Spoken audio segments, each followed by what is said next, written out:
everything is coming to Saudi. We are going through some very exciting times in Saudi, especially in fitness and wellness. There must be a partnership between you and your customers because the product has to be dynamic. It has to keep evolving with time. I was born in Africa in a very poor family.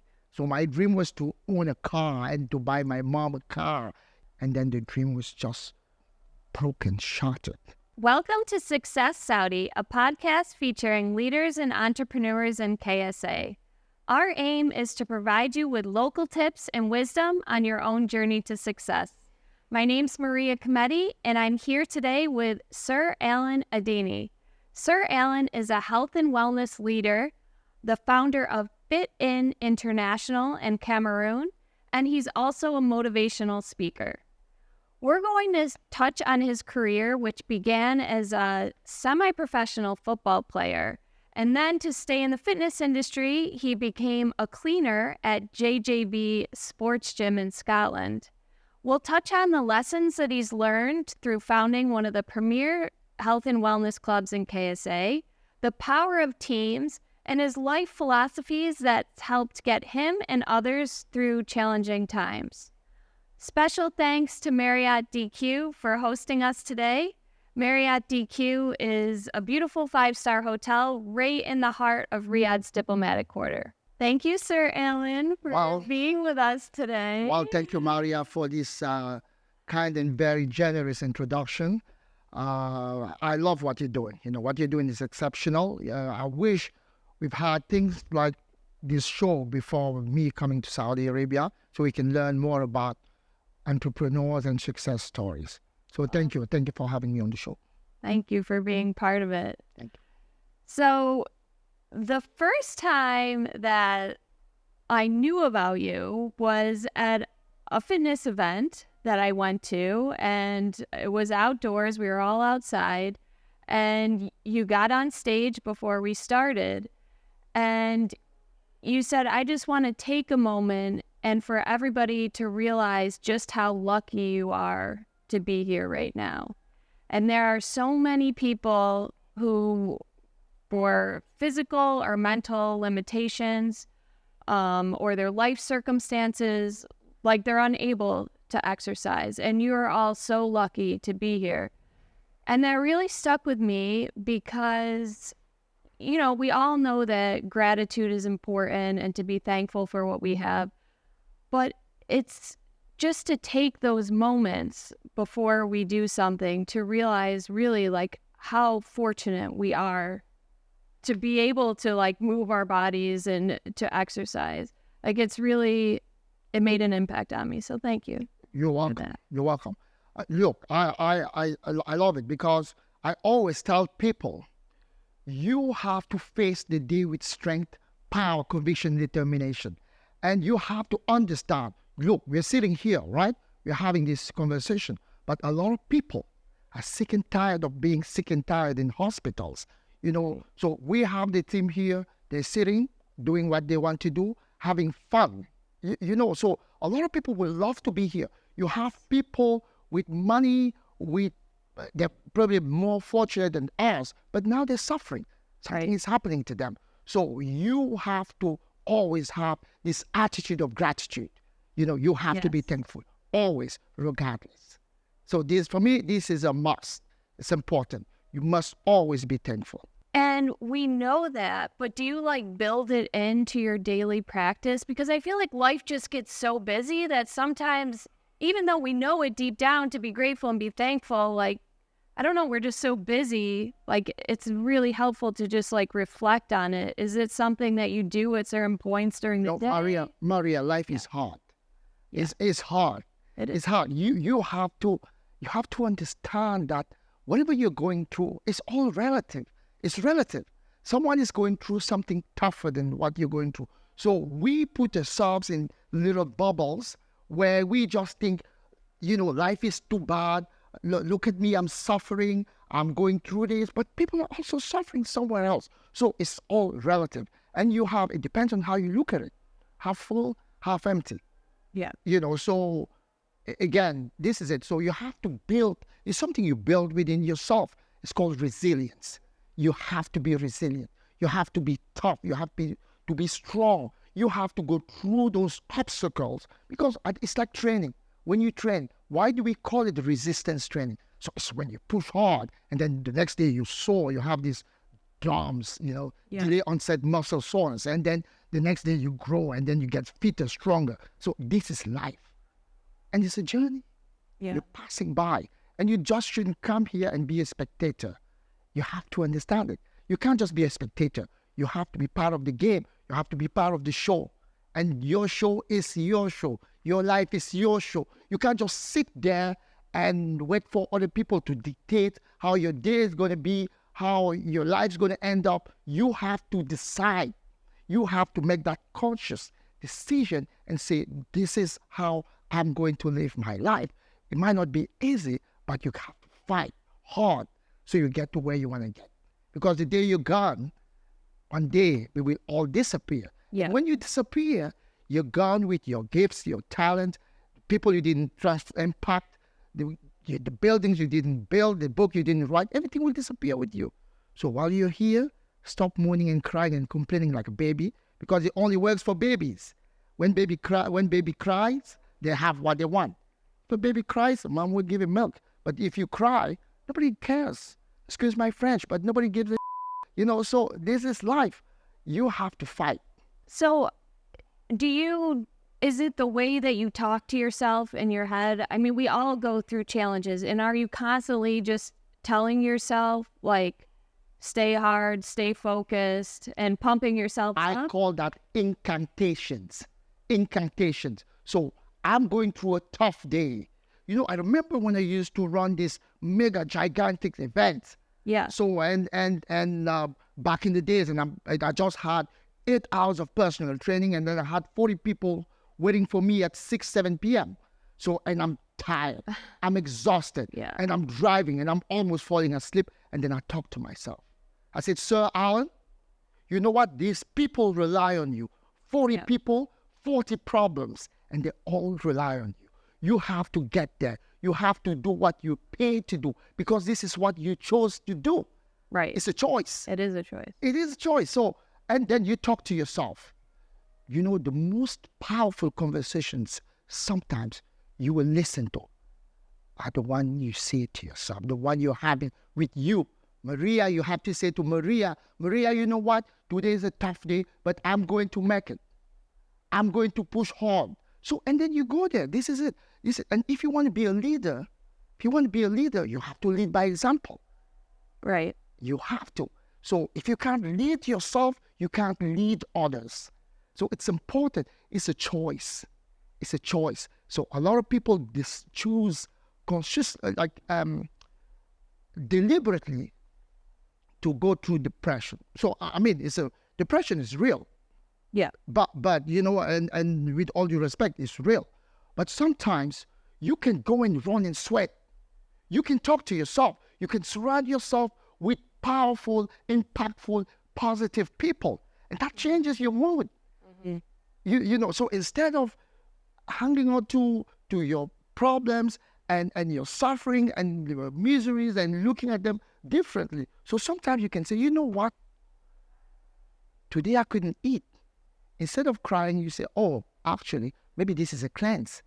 It's a mental shift. Yeah. A paradigm, how you look at things. So for me, this is my philosophy. This is how I look at things.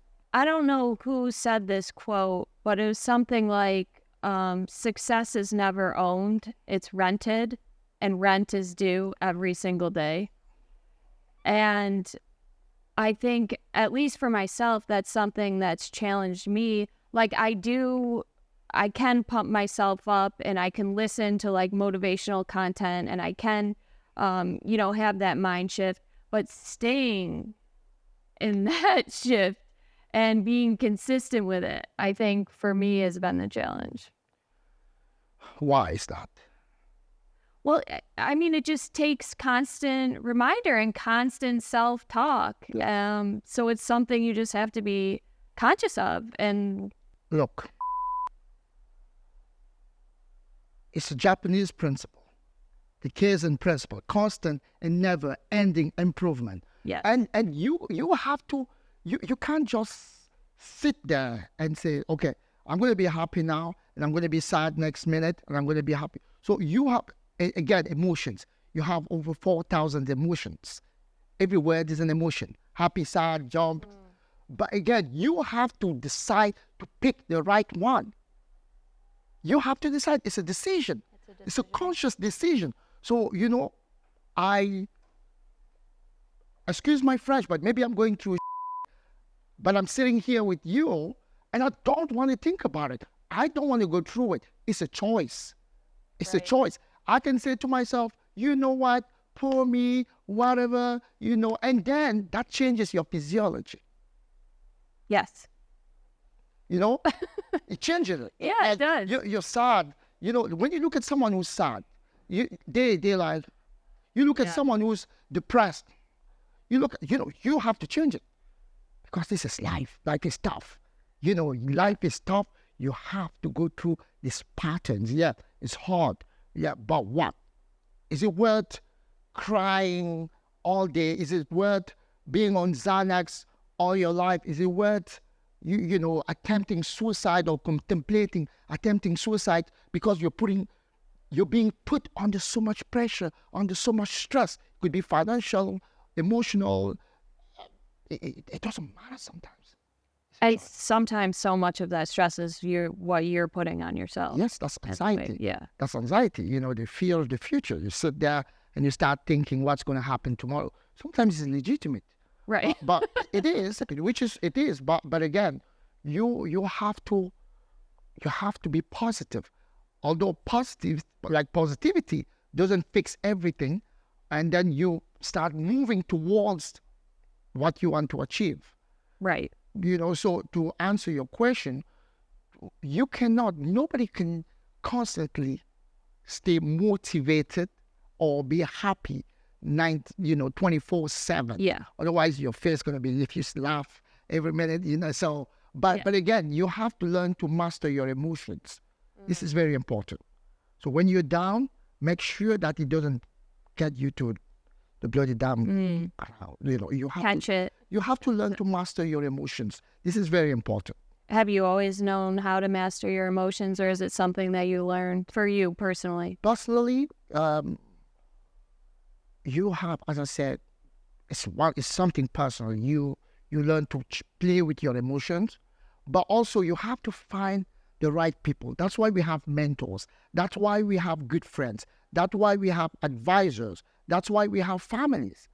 But you have to know who to talk to when you have a problem or when you need a solution. Because if you went to someone who's negative, toxic, and then you have a problem that requires positivity, that will drag you down. So this is it. That's when emotional intelligence comes into play. You have to know who to deal with and when to deal with that person. Right.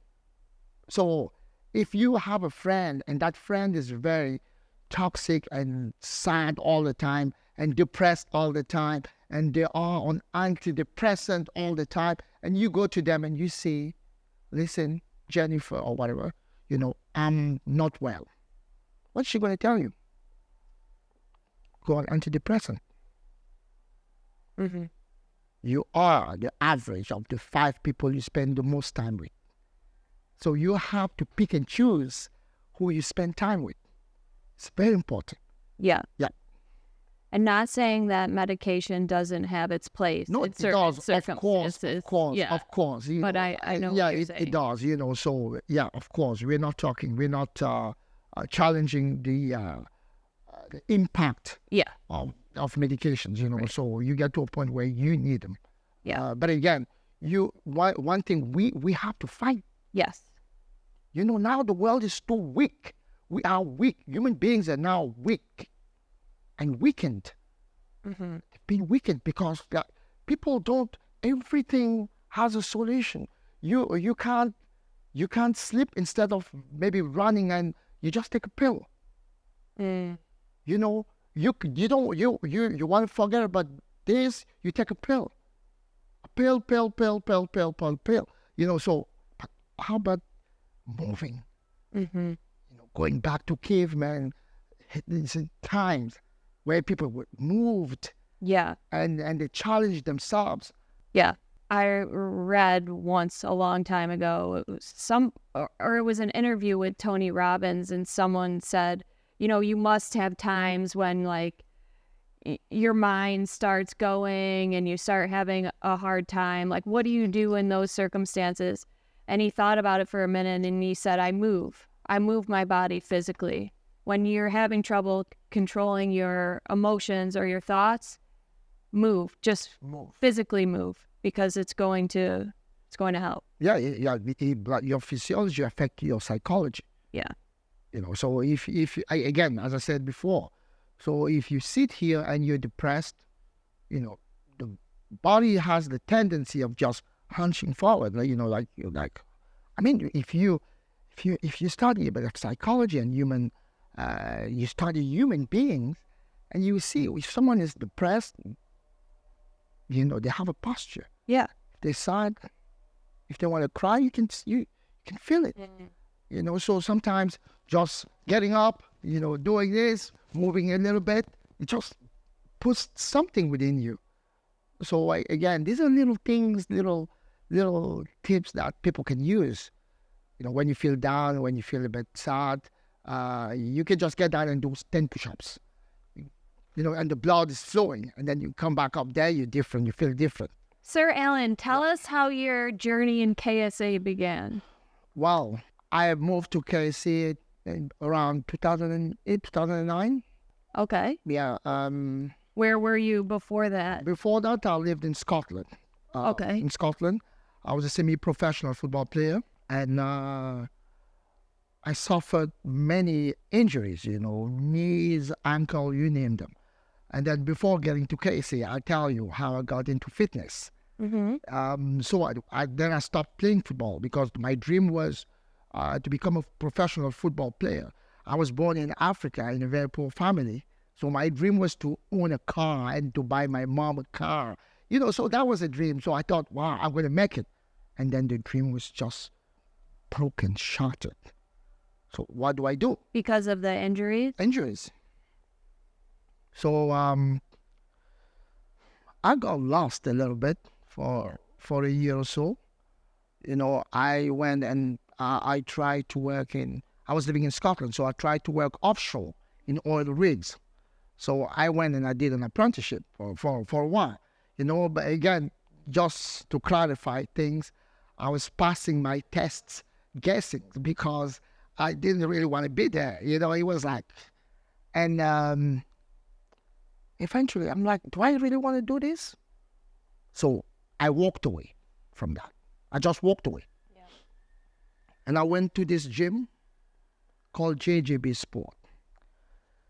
And looking for a job. Yeah. So I came to reception and I find the lady there. I said, look, I'm looking for a job here. She said, as what? I said, as gym instructor. Are you certified? I said, no. She said, I'm sorry, we don't have a job. So I left and I came back the next day, same gym, same place. And I found the same lady. I found her there. She's like, what do you want? I said, I came yesterday. I'm looking for a job. She's like, I told you yesterday we didn't have a job. Did you get certified overnight? I said, no. And I left. And I came back the third day. And she saw me coming. She called the manager. They thought probably this guy has mental issues. So I came, and they said, "You're looking for a job?" They were making fun of me. I said, "Yes." I said, "Well, did we tell you yesterday that we didn't have a job?" I said, "Yeah, but I thought maybe someone quit yesterday or someone just resigned." They said, "Nobody quit or resigned. So we don't have a job, and you're not certified." I said, "Yeah, but I want to work in this gym." And the manager told me, "We have a cleaning job. You want it?" I said, "Yes, I'll take it." So it's like, "Really?" I said, "Yes, I'll take it." It's like, "See you tomorrow, 5:30 a.m. I was there at 5:30 a.m. And that's the beginning of the story. And, I cleaned that gym diligently. And I was, running away from the gym, from the toilet to the gym floor, helping everybody. And I became so popular, and I'm spotting, I'm carrying the weights, putting them away. And eventually a gym instructor left and I moved into that position because everybody loved me. And I went back to college and I did all my certifications and the story went from there. And then fast forward 2 years later, I moved to Saudi Arabia. What brought you to Saudi? One night I was online, Yeah. I just applied for. Looking at opportunities? Yeah, I applied for a job in Jeddah, football academy, and then got a job, and I came.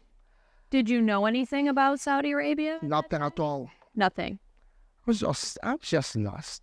You were lost and just looking what's out there in the world? Yeah, I was just lost. I want to try something, but stable. So I came to Saudi. I worked in this academy for a month. And one of my neighbors told me that I know this guy, and he's looking for a personal trainer. Can you train him? So I went and I trained the guy, and he liked me. He said, "Why don't you work for me?" So I said, "Okay, fine, cool." So I quit and I worked for him, and then I started training the whole family, and and then it just went from there. And I got so busy that I had to come up with boot camps, because everybody wanted to train with me, and it all went from there, literally. So you started training this gentleman and his family, and then doing the boot camps. I started training this gentleman. This is the first guy. Okay. And we're still very close today. He's a great man. So I trained him for 10 years, nonstop. Wow. Yeah. And then what after that? And then it's a big family. So then I started training everybody from the family. So within the same family, I was doing literally my 30 hours a week. Wow. One family. And then the demand grew bigger to the point where I couldn't accommodate any more clients. I had to do a boot camp of 40 people. Yeah. I had to bring them everyone together. together. Together. Literally. Okay, so you started organizing these boot camps. Yeah. And they got so popular. And I started doing them in various locations. And the story then, the boot camp story, took me to the first gym I built in Jeddah. It was called Edene Fitness. That's my family name. Okay. So because I was a mobile personal trainer, so in a day, 10 hours, I would see 6 clients, and I just thought, you know what? Now that I have a good database, how about I build a physical location, and then everybody comes to me. And then at night, I do the boot camp. So I built something very niche, very clean, with a friend of mine. It was a fantastic, nice little gym, and I was just doing back-to-back personal training there. And then from 6 o'clock, I would do kids boot camp, 7 o'clock, female only, 8 o'clock, mixed boot camp, back to back. And it was so popular. And then we went from there. And so how long were you open as Edene Fitness? From 2016 to 2018. Okay. Actually, towards end of 2015, actually, till 2018. So about 2.5 years. Okay, Yeah. Very good. And now you've since moved on, but you were one of the founders. Can you tell us about that, how it started, your vision for it in the beginning? I worked as a trainer for a long time. Yep. And I always had a dream of creating a place where I can employ a lot of trainers and turning their lives into creating stability for them.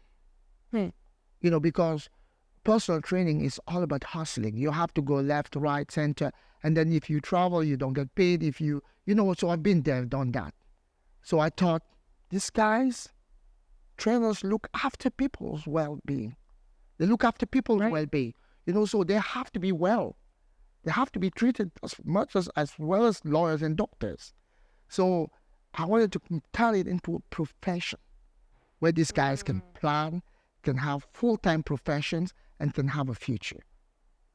And I'm glad we did it.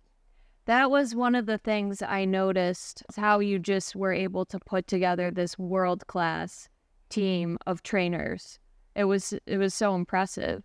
So your goal was to give them a great opportunity with stability. And can you tell us anything else about like building strong teams? First of all, when you want to build a team, imagine you have a bus, right? And you're traveling. Yeah.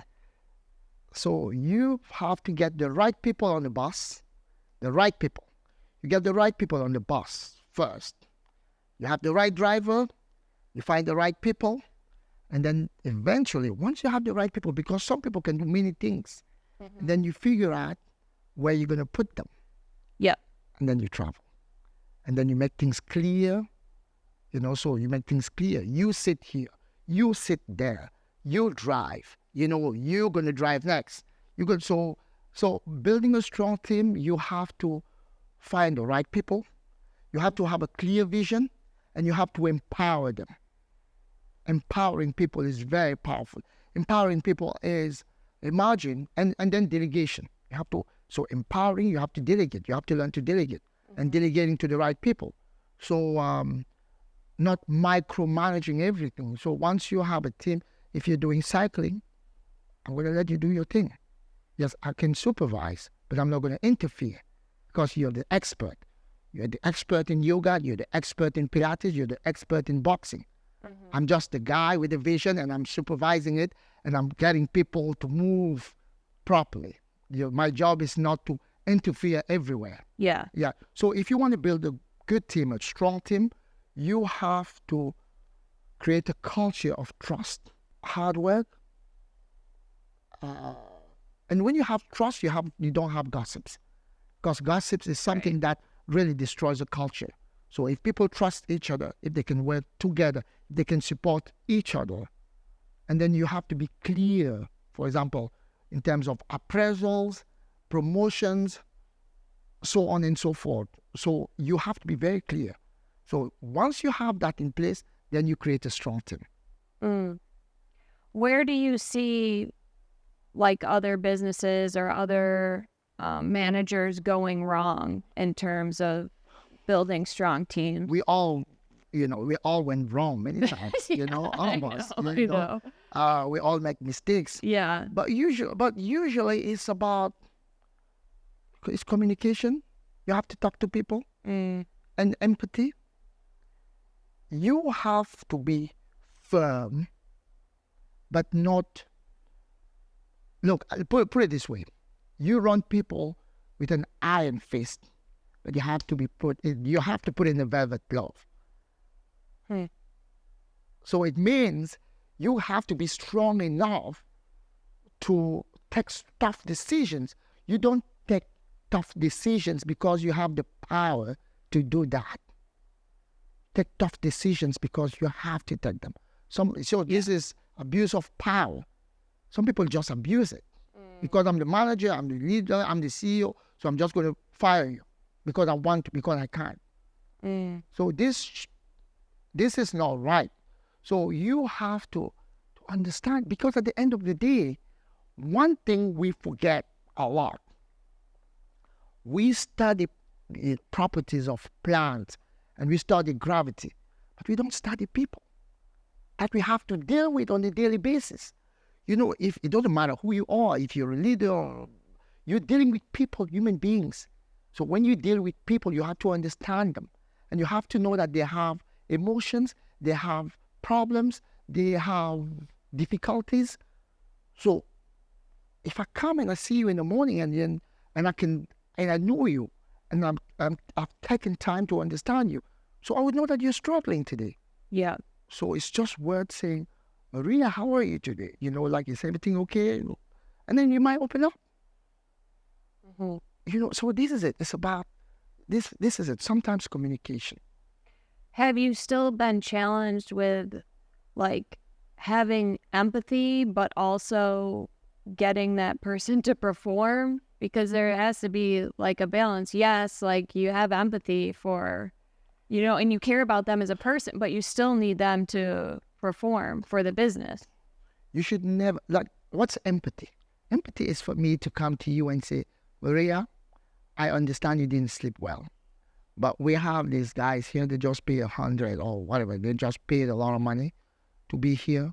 So for the next hour, I just want you to forget about whatever's going on and just perform. This is empathy. You know, this is proper empathy. It's not, you know, so, I mean, at the end of the day, you're getting paid Right. to do this. It's not, oh, I'm sorry you didn't sleep well, I'll take the day off. Yeah, That's but not- you yeah. could get to those. You could get to that point if the person is really not well. Yeah. If the person is really, really struggling, so you don't want them there. You know, especially you know. So if they don't feel well, they don't feel well. They have to go home. Yeah. But sometimes if someone is just a little tired, sometimes they just need a boost. Yeah. Yeah. So empathy is not complacency. There's a difference between being complacent and having empathy. Being Right. complacent is like you do something wrong, you say that, and I'm saying, oh, it's okay. But empathy is like, you know what? Imagine when you lead a team and you're going to war. Guys, listen, we're all wounded, but we have to win. Let's go. This is empathy. I know we're wounded. I know we're bleeding. I know we're struggling, but let's go and win this war. And this is proper empathy. I feel you, but we're going that way. I'm not ignoring the fact that you are struggling. I'm not ignoring that fact. Yep. But we have to win. Acknowledge it, but Yeah. lead them forward. Yes. What have you learned about creating a product or a service for a higher end market? You have to be very specific, clear about your product, and there's a partner. There must be a partnership between you and your customers, because the product has to be dynamic. It has to keep evolving with time. If you think about it, you have an iPhone, right? Yes. So, and then I'm sure you had a BlackBerry back in the days. A lot of people had one, BlackBerry. So everybody was on BlackBerry, BBM, but they didn't listen to the customers. At some point, customers wanted something else because they were doing so well. They got blinded by the success.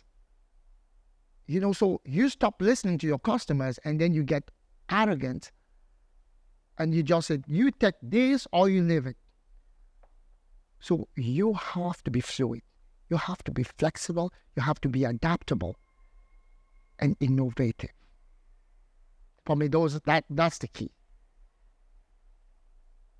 Fluidity, flexibility, adaptability, and innovation. And what have you learned about customer preferences? I've talked about this with other guests. Sometimes we create something and we think, oh, people are going to love this. Yep. And we put it out and it flops. And sometimes the reverse is true. We are hesitant about putting something out there. And when we do, it's a huge success.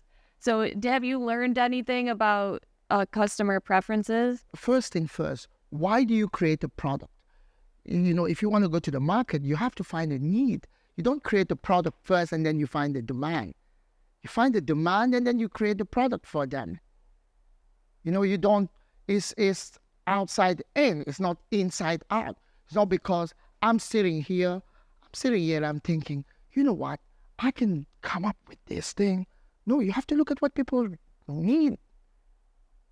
You know, if people are struggling to sleep, for example, look at this thing, Ozempic, that everybody is taking now. Okay. The demand was there. People are struggling to lose weight. People are struggling to shut their mouths. You know, they eat like pigs, and you know, and then people are getting sick. And so they came up with this thing saying, you know what? If you bring this can solve this problem. So you have is outside in. You find the demand and then you create a product and you package it accordingly. Right. Yeah. But sometimes, for example, in like fitness, sometimes the clients, they want to do classes. So yeah, we're going to put together all these different classes, but you don't always know what classes are going to be successful. You always have to try. Yeah. You always have to try. You go to the market, you test it. You have to test it. You have to test things. You try. You go there. People say we want to have this yoga class at 10 a.m. You try it. Mm-hmm. There's nothing wrong in trying. And failing is not the end of the world. You try it at small, like you try it, and then it might work, it might not work, and then you tweak it. Maybe it's all, and sometimes if it doesn't work, and you can even come up with a fantastic product, but just the way you package or market it is wrong. So you have to recalibrate and you have to rethink your strategy. So again, you have different facets and different elements that comes into play when you want to create a fantastic product. So what's next?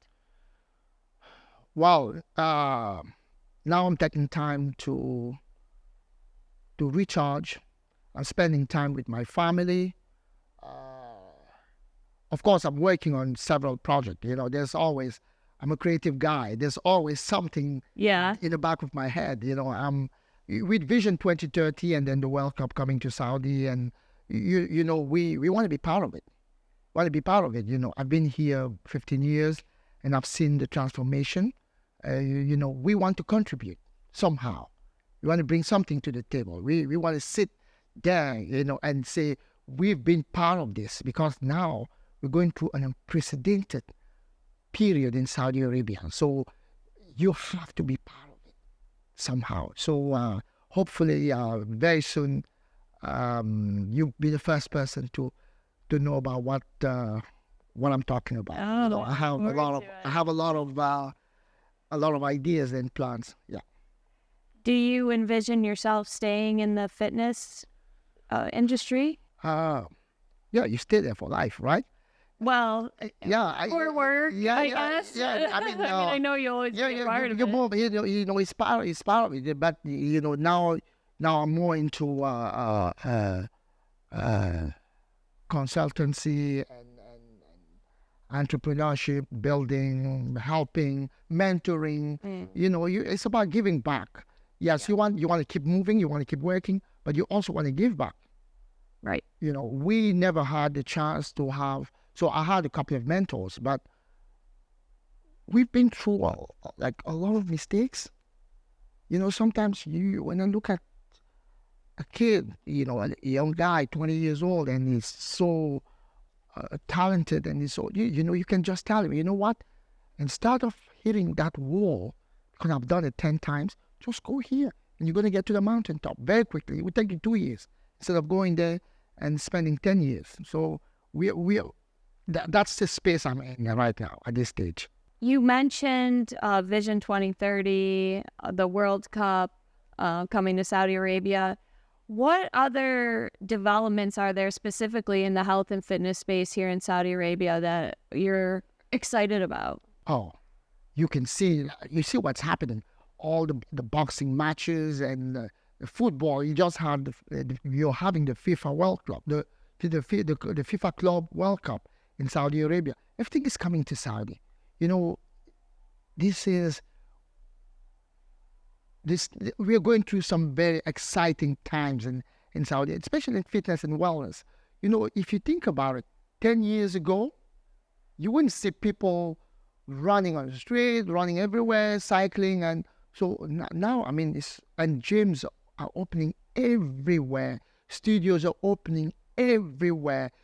People are moving away from being IT consultant to becoming fitness trainers, and you would see that people are leaving top jobs, just for yoga trainers and Pilates instructors. It says what it says. And now recently with the acquisition of PIF just acquired 6% of Techno Gym, so it shows you the direction. This is where we're going. Mm-hmm. We want to push for this. So exciting times. Do you have any favorite healthy foods or nutrition hacks? You don't really seem like a guy for hacks, but maybe just some tips. Yeah, look, for me, I like fat for breakfast, like healthy fat. When I eat breakfast, most of the time, honestly, I don't eat breakfast. Yeah. I usually have today I haven't had breakfast, so I'm going to eat at 1 or 2. But usually, if I want to have breakfast, I'll have avocado and nuts. That's it, and coffee. So because it keeps you full and it prevents cravings. So when you have fat and protein, a little fat and protein in the morning, so you won't crave sugar. So for people who want to lose weight, this is a good thing. So healthy fat and protein in the little morning. protein, yes. It's a good way to start the day. Fantastic. And it's good for your brain because if you don't have this, heights in insulin up and down, then your mental clarity stays stable. So you don't have mood swings. So this is good. Any staple products? Like if we go to your house, what do you always have in the fridge and the shelf? I don't know. I'm an easy guy, honestly. I really mangoes. Always. Mangoes from where? From which country? No, just I get them from the supermarket. Johnny country. Yeah, I don't know. I'm not sure. I just get them from the supermarket. Oh, mangoes, okay. yeah. Some rapid fire questions now. Favorite place in Saudi Arabia? Jeddah. Jeddah. Okay, that's where you live. Biggest annoyance? Lazy people. Favorite beverage? You have to say the truth. Oh, can I lie about it? Water. Okay. Good answer. Yes, smart answer. Favorite Saudi brand? There's this restaurant that I like a lot. It's called Toki, and they also have Kuru. So it's Kuru. I will go with Kuru. The Kuru. It's a brand. It's a restaurant. Okay. In Jeddah. I think they're coming to Riyadh soon. Japanese? Japanese, yes. Oh, okay. Very good. Quote or mantra? It's hard, but it's worth it. It's hard, but it's worth it. Something you must have while you're traveling? My Apple Watch. I like to walk and I do my steps. So always. Always your Apple Watch. Yes. Sir Alain, what are you looking forward to in 2024? Peace and love in the world. Simple. Peace and love in the world. We have to be in peace and then we have to love each other. That makes life so easy. What does success mean to you? Success is the ability to pursue or fulfill a worthy goal. So imagine a mom who consciously decided to become a mother. Like she's a mother and she does a great job at being a mother. For me, this is success. The school teacher who 20 years ago said, I was going to be a school teacher, and he does a great job of it. That's success. For me, success is not just having loads of money and cars. And no, some people have that and they're miserable. And so for me, success is really achieving what you really want to set out to do in your heart. For me, this is the simple definition of success. How can people follow you? Are you on any social media platforms? Yeah, on Instagram, mostly. Okay, Yeah. So we'll link to that below.